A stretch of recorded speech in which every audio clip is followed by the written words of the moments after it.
Retro reviews, as much as I would love to do my traditional figure stuff for, you guessed it, Toku news finally, take a wild guess why. Mr. Audio got in the way with footage again, so, I have basically my computer giving me the news I'm going to talk about. It's probably the most semi-professional I'm going to be for a while. But a couple of things that I didn't mention in the original footage that I want to get out of the way, which is, I guess, a blessing, well, now that I think about it. Oh yeah, I heard of a certain Apollo C hack coming back in the game. Card to his, I guess, return video of his hasn't already happened on his Monstrosity channel, and I guess me ripping off his camera angle aside, I'm glad the guy's back to doing reviews. Awesome to hear, and hope to see this first review whenever the hell it comes out. Hopefully Toku, who knows. My first, I guess, honorable mention when it comes to the original footage I did for Toku News was, yes, I did see the first clip of Ninja Steel. I rambled a little, so I'll get to the basics of what I was saying. The Red Rangers, I guess Zord is going to be more of a character, like a talking character, not like a pet companion kind of piece like in previous, I guess, Rangers and Sentai seasons. Sorry.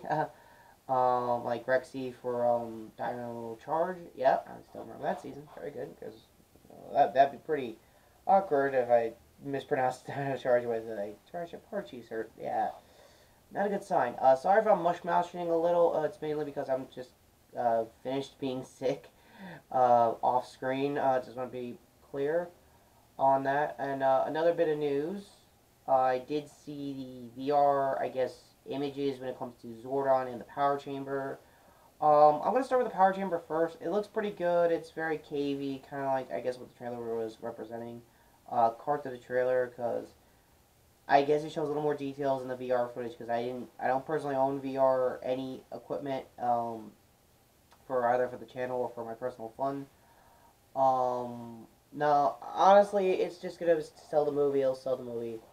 As for Zordon himself, again, because it was a pretty small, like, not even phone size angle, it still looks like Bryan Cranston as Zordon. It's still got the giant floating head of the tube, so at least that's pretty accurate.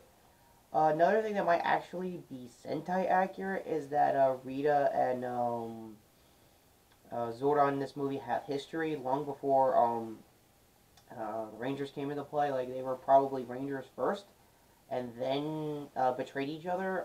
So that kind of actually sounds more along the lines of Zoo Ranger accurate. So that'd actually be pretty cool if Cranston and Elizabeth Banks pull that off. That'd be pretty sweet. And that's pretty much my thoughts on the news there. It's actually again, when it comes to any later down the road Power Rangers announcements, you can't really top the what the hell factor when it comes to Goldar and, I guess, Alpha with the bug guys, and yet surprisingly I can put up with Alpha. Yeah, Alpha's Christmas, however, no, we don't speak of this in the Retro House. We don't speak of this. Nope. So yeah, next up, I guess leading it back to Sentai, the Uchu, I hope I'm pronouncing this team right, Sentai Kyoryuger. Again, I'm also hopefully I'm pronouncing that last part of the name right. I did make a brief announcement that I am aware that there is 9 of them. What I'm not aware of is that their commercial that came out last week kicked freaking ass. Like, just boom, 1, boom, 2, and lead up to 9. Like, these all are 9 heavenly warriors or some stuff like that. Like, something, a Sentai trailer would say.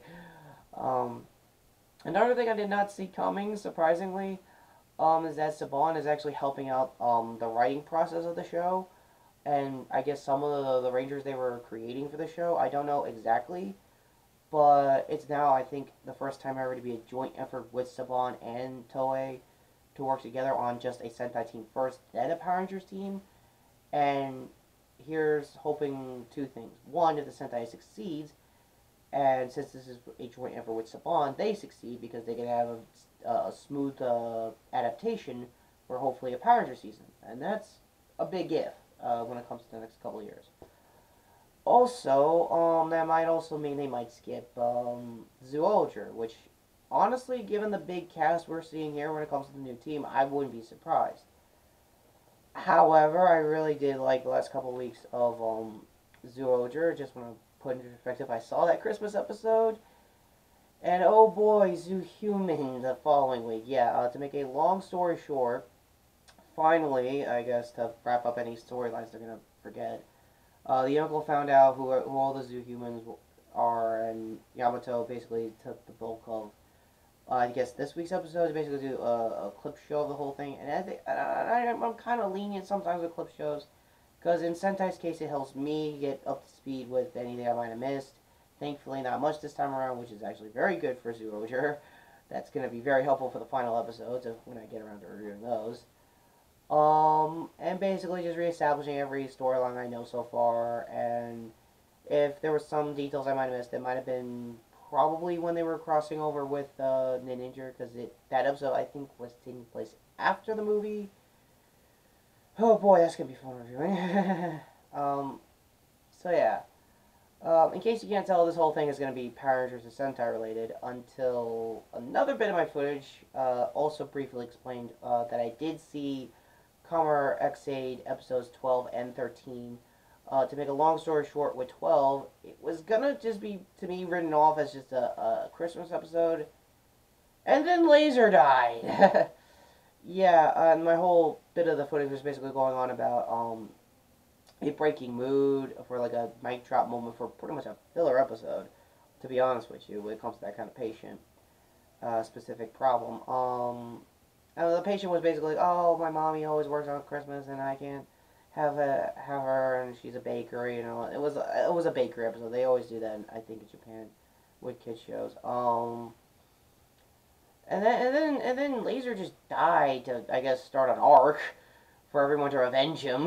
When it comes to, I hope I'm now getting the Dark X-A's official writer name right. I know he's the CEO of the place, if I haven't already established that already. Gamu? I hope I'm saying that right. Because not only he, I think, got defeated last time, he got a new Gashak that's zombie related. So basically, if his life bar goes down, it's not going to do anything anymore. It's going to like just stay undead and stuff. That's a very good gimmick for a Dark Rider like that. That's pretty sweet. As for Graphite, I guess now I'm just going to officially call him second in command.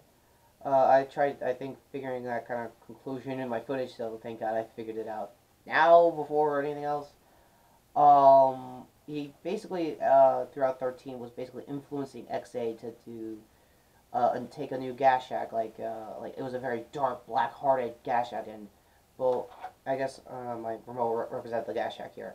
Guillermo basically told Graphite, if any rider takes this Gashak that isn't me, they're gonna die instantly, because it has a lot of dark, like, virus energy that they've been searching to, you know, cure all season.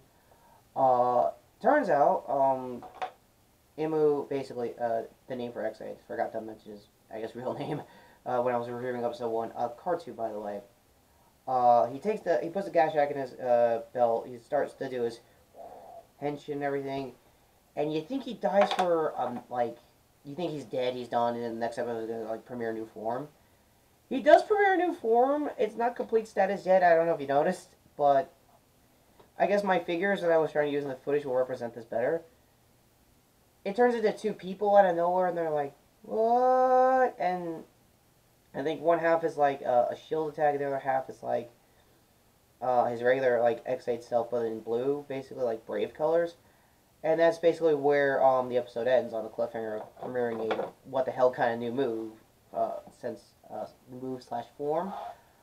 And I think level 1 was still chibi, so it wasn't really like that big a deal. But surprisingly overpowered as hell for a chibi form. Who knows? Probably like a new power level they gotta figure out on that one.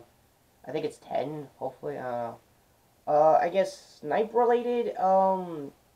He's got a new secondary character to go bounce around with. She's some creeper slash fan of the, I guess, the X8 riders, and wants to know what's going on there. I hope it hints to her being a female rider, but I'm not holding my breath. Just saying, totally, I'm not holding my breath. And that's basically it for news. Would love to make it more comical with my figures, but I don't want to chance it with my camera. Even without the mic, it will probably still screw up with the audio somehow. So What did you think of the news I mentioned? I'll put links to everything I said in the description below. And until next time, this is Retro K Reviews. Gonna go yell the crap out of my freaking mic.